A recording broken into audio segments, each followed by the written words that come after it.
विशाल news. आपल्या आवडत्या चॅनलला लाईक करा आणि शेअर करा आणि सबस्क्राईब करा. नमस्कार आणि स्वागत आहे आपल्या सर्वांचं विश्व विशाल न्यूज मध्ये. मी विशाल जगदाळे आपल्या सर्वांचं परत एकदा स्वागत करतो. खरं तर विश्व विशाल न्यूज वरती आपण वेगवेगळ्या बातम्या पाहत असतो, वेगवेगळ्या मुलाखती देखील पाहत असतो आणि आज देखील आपण अशीच एक मुलाखत पाहणार आहोत. त्याआधी विश्व विशाल न्यूजला सबस्क्राईब करून बेल आयकॉनला नक्की क्लिक करा व तुम्ही जर हा व्हिडिओ फेसबुक पेजला पाहत असाल तर विश्व विशाल न्यूजचं फेसबुक पेज नक्की फॉलो करा. कर्मवीर डॉक्टर जगदाळे मामासाहेब यांच्या 121व्या जयंतीनिमित्त आपण त्यांचा जीवनपट उलगडण्याचा प्रयत्न करणार आहोत आणि त्यांच्या बरोबर राहिलेले त्यांना अतिशय जवळून पाहिलेले व्यक्तिमत्व म्हणजे देशमुख साहेब. आणि देशमुख साहेबांशी आपण चर्चा करून जगदाळे मामा हे व्यक्तिमत्व कसं होतं त्या संदर्भात आपण त्यांच्याकडनं जाणून घेणार आहोत. तुमचं विश्व विशाल न्यूज मध्ये खूप खूप स्वागत आहे. माझं नाव नागनाथ बुवासाहेब देशमुख, राहणार धानोरी, तालुका माढा, जिल्हा सोलापूर. येथील मी रहिवासी असून माझं शिक्षण मार्च 1958 साली बेळगाव येथील मराठा मंडळ हायस्कूलमध्ये 11वी पास झालो. मग 11वी पास झालं घरी आल्यानंतर पुढील शिक्षण सोलापूरचं कॉलेज होतं, पण तिथं जाणं परिस्थिती नव्हती. काय करा म्हणून एक 200 रुपये भांडवलावर किराणा दुकान टाकलं. ते किराणा दुकानाला चालू करत असताना बार्शीचे जगदाळे मामा यांनी सिनियर कॉलेज काढायचं म्हणून देणग्यासाठी जे गावोगाव फिरत होते. त्यांचा आमच्या गावी धानोरे येथे 8 दिवस मुक्काम होता 58 साली. आणि त्या काळात आमच्या घरीच म्हणजे आमच्या चुलत्याच्या घरीच ते थांबले होते. बैलगाडीनं आसपासची गावं करायची, जे देणगी गोळा होईल ते रोख रक्कम ठेवून ती धानोऱ्यात मुक्कामाला यायची. शेवटच्या दिवशी ग्रामपंचायत ऑफिस मध्ये त्यांनी गावकऱ्यांची मिटिंग बोलावली. ते दुपारची 12-1ची वेळ होती. मग त्यामुळे दुकान बी बंद करून एका खंबाळा टिकून उभा होतो. मामाचं लक्ष माझ्याकडे गेलं तरी चुलत्याला विचारलं, हा कोण मुलगा आहे? तर चुलत्या म्हणले की माझा पत्न्याचा आहे. म्हणजे 11वी पास झालाय आणि किराणा दुकान टाकलंय म्हणले. अरे काय म्हणले मूर्खाय म्हणले, खेड्यात 4 डबडे म्हणून बसलात म्हणले, आमच्या संस्थेत येतो का? तर मी होय म्हणलं. मग मी होय म्हणल्यानंतर मग त्या दिवशीच मामा बैलगाडीनं बार्शीला गेली. आणि जगदाळे मामांची पहिल्यांदा झालेली भेट तुमची तीच पहिल्यांदा माझी तेच भेट झाली. त्यावेळेस त्यांचा पेहरा म्हणजे पायजामा, शर्ट, एक जॅकेट, डोक्यावर फेरडा बांधलेला, हातात काठी. आणि त्यानंतर तुम्ही जगदाळे मामांच्या संस्थेमध्ये नोकरीला लागलात. हा, कारण त्यांनी सांगितलेल्या दिवशी मी बार्शीला गेलो. मग सकाळची वेळ होती आणि जगदाळे मामा आपले दात घाशी बसले होते. दात घासताना त्यांच्या पायजाम्याची त्यांना अंडरवेट केलेली, पण हा बनियन फाटकं आणि चष्मा नाही, फेटा नाही.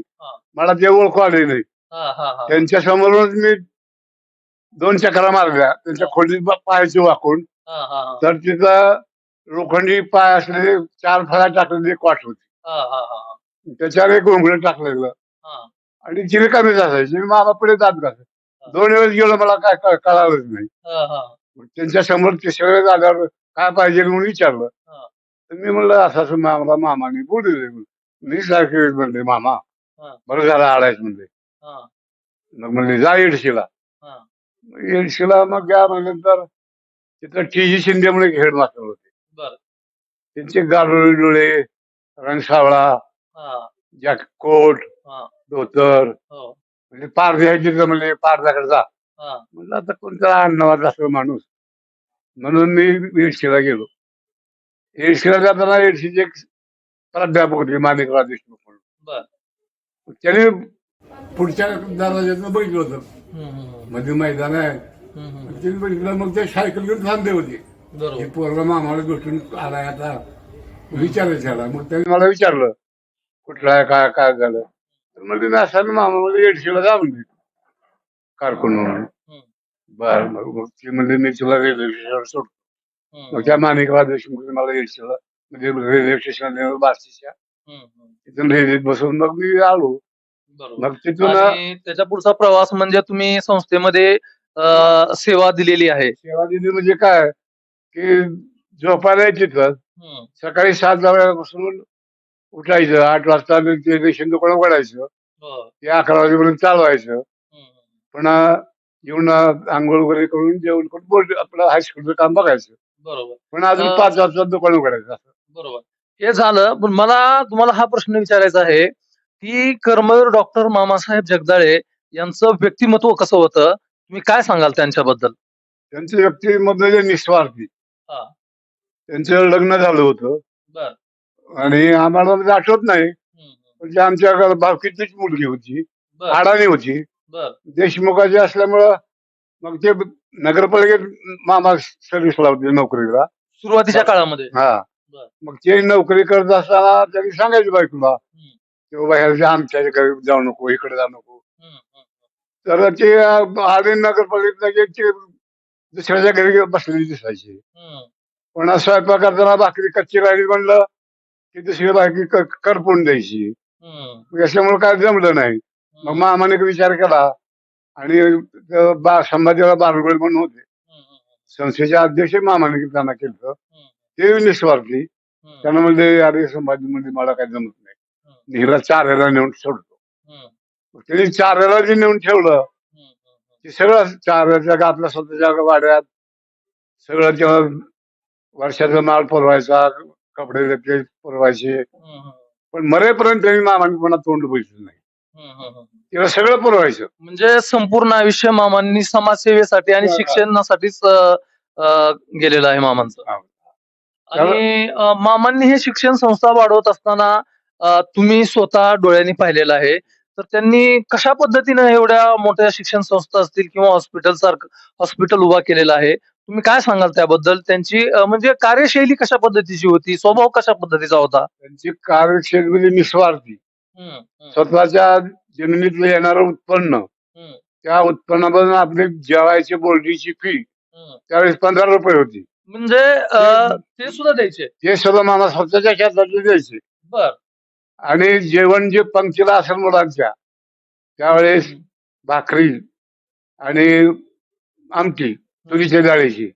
म्हणजे मला हे विचारायचंय तुम्हाला, की जे बोर्डिंग होतं कर्मवीर डॉक्टर मामासाहेब जगदाळे यांनी सुरू केलेलं, तर त्या बोर्डिंगची फीस त्यांनी त्यांच्या शेतातल्या येणाऱ्या उत्पन्नातनं द्यायचे. म्हणजे बघा, हा अतिशय महत्वाचा मुद्दा आहे, की आजच्या काळामध्ये असा संस्था चालक किंवा संस्था चालवणारा कोणी सापडेल का? खरं तर मामांचा स्वभाव अतिशय म्हणजे कडक होता ना. कडक बी होतं आणि सत्य होतं. जे मामाला सत्य असेल त्याच्या पाठीशी मामा बोलायचे. एखादा जर लबाड असेल त्याला मामाला हाकडून द्यायचे. आणि बोर्डिंगच्या एखाद्या मुलाला पाळी असायची, मामा ताट घेऊन यायची, एक भाकरी वाटलेला आमटी. एखाद्या मुलाला माहिती कट मारून म्हणजे तेलकट आमटी आणायचा, मामाने जे बघितलं की त्याला कानाला धरणार, त्याला म्हणणार जा सगळ्या मुलाच्या ताटातली आमटी बघून ये. त्या मुलांना ते आमटी बघून आला की खरी मान घालणार. ती साधी आमटी असायची, आम्हाला कट मारून आणली तेलकट आमटी. म्हणजे सर्वांना सारखं जेवण, जे मुलांना आहे तेच मला जेवण द्या असं मामा म्हणायचे. म्हणजे एवढे निस्वार्थी स्वभावाचे मामा होते. इतके म्हणजे मग आम्ही 1 वर्ष काम केलं क्लार्क म्हणून, रेशन दुकान चाललेलं. हो. आणि मला हे जाणून घ्यायला आवडेल की हे सर्व करत असताना मामांची जीवनशैली कशी होती, दिनचर्या कशी असायची, हे मला नक्कीच तुमच्याकडे जाणून घ्यायला आवडेल.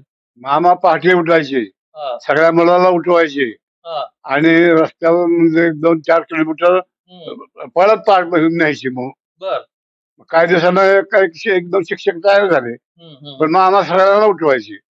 त्यावेळेस मामाचे सहकारी म्हणजे नित्यनेमच असायचा सकाळी. आणि मुलाकडच भाजीपाला आणायची पाळी मुलाकडं. आठवड्याच्या बाजारात जायचं मुलानेच भाजीपाला खरेदी करायचा किंवा आणायचा. त्यानंतर सरपंच लागल ते मुलानेच फोडायचं. मग त्या बदल्यात मुलाला मोफत बोर्डीचं जेवण मिळायचं, शिक्षणही मोफत मिळायचं. ते प्रत्येक मुलाकडे पाळी असायची. मोठी मोठी मुलं असं त्यांनी सरपंच फोडायचं, बाकीच्यांनी जे आणून स्वयंपाकघरात ठेवायचं. हो. आणि तर मामांनी एवढ्या मोठ्या प्रमाणामध्ये एवढी शिक्षण संस्था आहेत, एवढ्या उभा केलेल्या आहेत, तर त्या उभा करत असताना तुम्ही पाहिलेलंच आहे. तर त्या उभा करत असताना मामांना काय अडचणी आल्या आणि त्या अडचणीवर मामांनी कशा पद्धतीने मात केली? इतक्या मामाचे काटकसर. हां. आता कोऱ्या कागदावर एका बाजूला हे केला हिशोब वेगळा, हं. तर तो पुन्हा हे झाला की परत पाठीमागच्या पानावर द्यायचा. बरं. आणि तो पेन्सिलीने द्यायचा अगोदर. हं. आणि ते झालं हं. की परत ते पेन्सिल खोडायचं हं. आणि दुसऱ्या दिवशी त्याच्यावर शाईन हिशोब द्यायचा. म्हणजे एक कागद 2-2 वेळा वापरायचे. म्हणजे एवढी काटकसर मामांची असायची. काटकसर असायची. हां. त्यानंतर बांधकाम. हां. बांधकामाला मामा स्वतः जातीवर लक्ष द्यायचे. बरं. मग मामा जातीवर लक्ष देत असताना त्याला पडले. हो. हां, बरोबर. त्यांचे पाय मोडला. मग पायाला हं. सोलापूरला मुळे हॉस्पिटलमध्ये मामाला तिथं ऍडमिट केलं. बरोबर. हो. मग तिथून ते आले हं, हं, हं, हं. आणि ते मुळे हॉस्पिटल मधून आल्यानंतर सुद्धा मामा अगदी काठी टेकत हं, हं, हं. सगळीकडं. अ, त्यावेळी एखादा मुलगा डेस्क असायचे, त्या हं, डेस्कवर बसलेला जर दिसला हं, तर त्याला ते शिपायाकडून बोलून आणणार हं, आणि त्याला म्हणणार "नाही, बसायचं आहे काय?" हं, म्हणजे काटकसरीने एवढं होतं. हं. आणि देणगी प्रामाणिक माणसाकडूनच घेणार. म्हणजे देणगी घेताना सुद्धा माणूस पुढचा प्रामाणिक आहे का हा. आणि त्याचा हेतू काय आहे हा. हे सुद्धा तपासायचे. हे तपासून देणगी घ्यायची. बर एखाद्यानं जरी हे केलं हं. तर ते म्हणणार तुझी जरूर नाही मला. बर तू काम चांगलं केलं नाहीस, हा. तुझी पगाराची मला जरूर नाही, हा, हा. तू पुढच्या वर्षी आमच्या संस्थेत राहू नको. बर म्हणजे असं त्याला हे करायचे. आणि खर तर तो काळ बघायला गेलं तर किती सालचा काळ होता तो? तुम्ही 1958 ला तुम्ही मामांना भेटला हा. आणि 1958 ते कधीपर्यंत मामा बरोबर तुम्ही बरोबर काम केलं? मामा चांगले असे म्हणजे पण आमचं लग्न बी मामानेच केलं. बर सिद्धेश्वर म्हणून होती प्राचार्य, त्यांची बहीण, हे बी 11वी पास झालेली. बर मामाने जे हे केलं, मामाने म्हणजे लग्नात साधं केलं अगदी एकदम. बर वाजन तरी नाही, ब्राह्मण नाही, बोर्डिंग मध्येच लग्न करून दिलं. म्हणजे ब्राह्मण वगैरे काय नव्हतं. काय नाही. म्हणजे त्यांनी त्या काळात सुद्धा ह्या गोष्टी पाळल्या होत्या. पाळल्या होत्या. आमच्या पाया पडून सुद्धा घेतलं नाही त्यांनी. बर नवरा बायको आपलं पाया पडत असलो हा. तर गेलं नाही म्हणजे माझ्या नका जा देवाच्या पाया पडून ये. बर आणि मामांनी ज्यावेळेस संस्था उभा करायला चालू केल्या तर तुम्ही बराच काळ त्यांच्या बरोबर घालवलेला आहे. तर मामांना काय अडचणी आल्या होत्या बरं आणि लोकांचा समाजाचा काय विरोध होता का? आणि समाजाने त्यांना केलेला विरोध जर असेल तर त्याच्यावर त्यांनी कशा पद्धतीने मात केली आणि कशा पद्धतीचा विरोध झाला त्यांना? समाजाचा विरोध नव्हता, नव्हता त्यांना. कारण मामा निस्वार्थी. बर हा. साधे कपडे, हम्म, सायकल चांगला असताना फिरायचे. हम्म, आणि मामा जर गेले हम्म, की बाबा एखाद्या चांगला व्यापारी, हम्म, बाबा एवढे पैसे पाहिजे, व्यापारी खुशीने देत होते. बर जे खुशीने देईल तेच घ्यायचे. हम्म, हम्म, हम्म, आता एक उदाहरण सांगतो. ज्यावेळेस आमच्या काळात 58 मामा आले हम्म, देणगी गोळा काढायला, हम्म. ही पहिली मुलाखत माझी 58 साली हो हो हो, मामाची झाली. हो.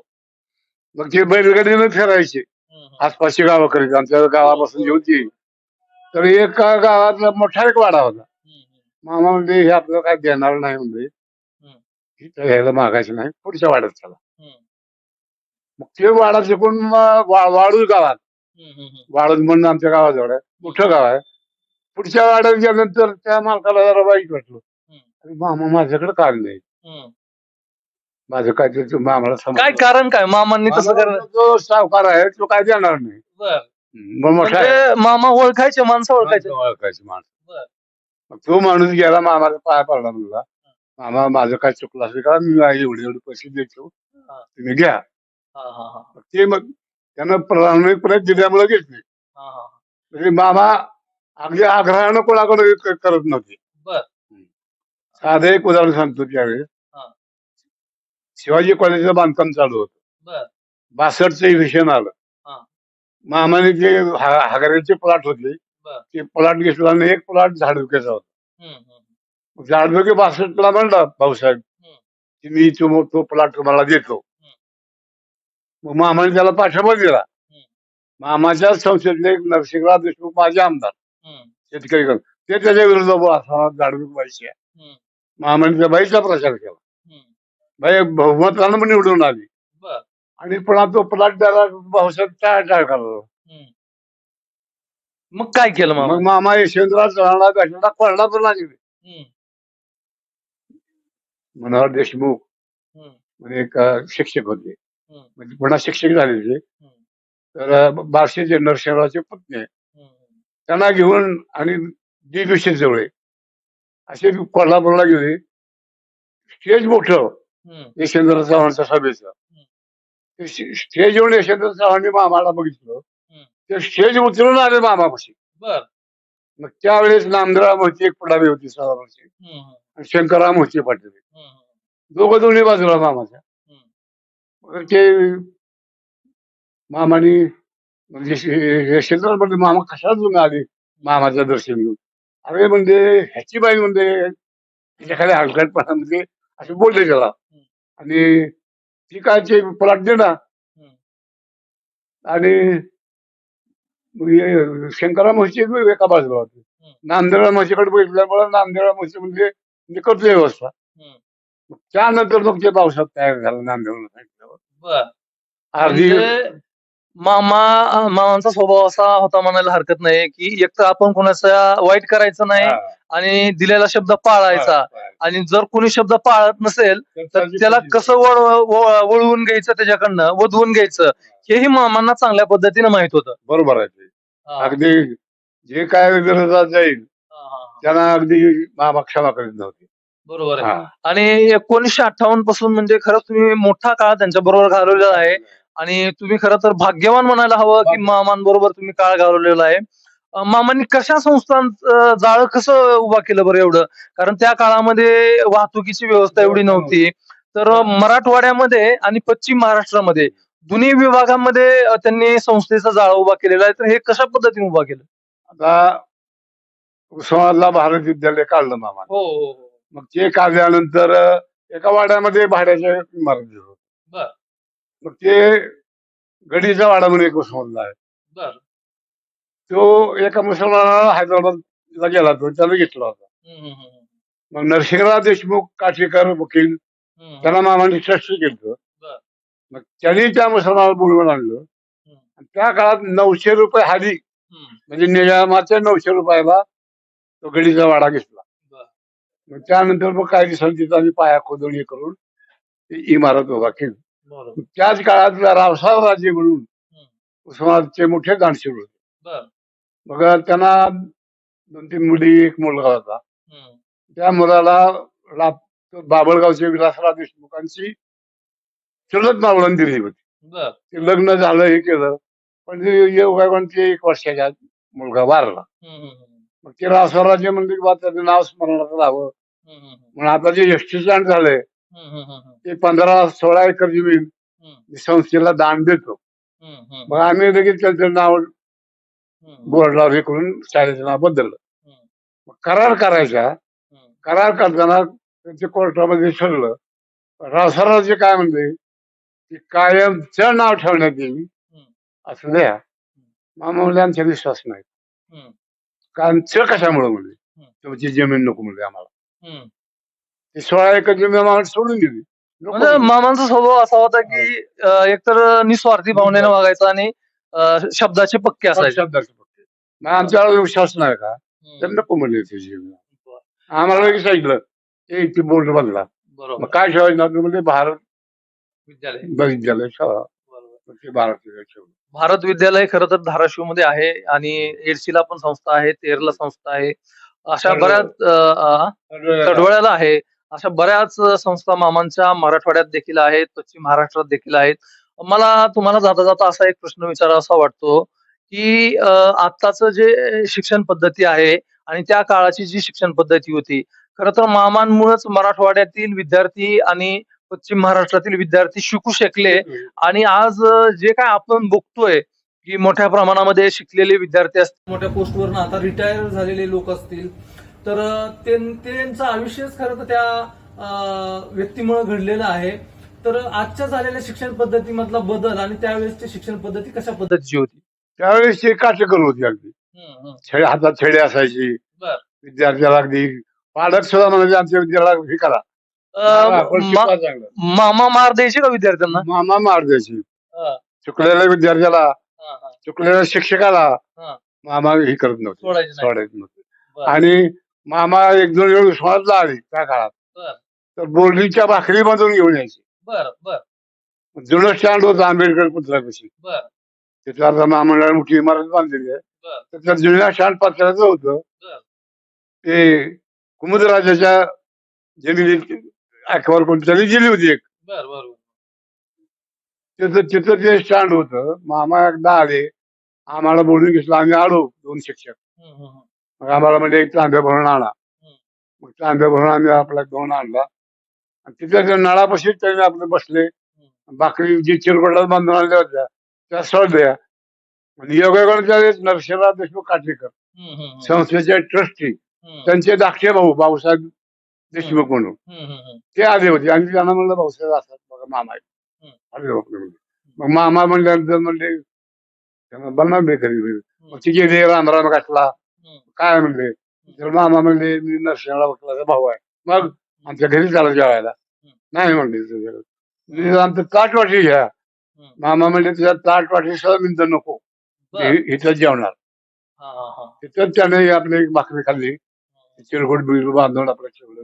आम्हाला म्हणजे चला म्हणले. मग आम्ही टांगे घेऊन शाळेमध्ये मामाला नेलं.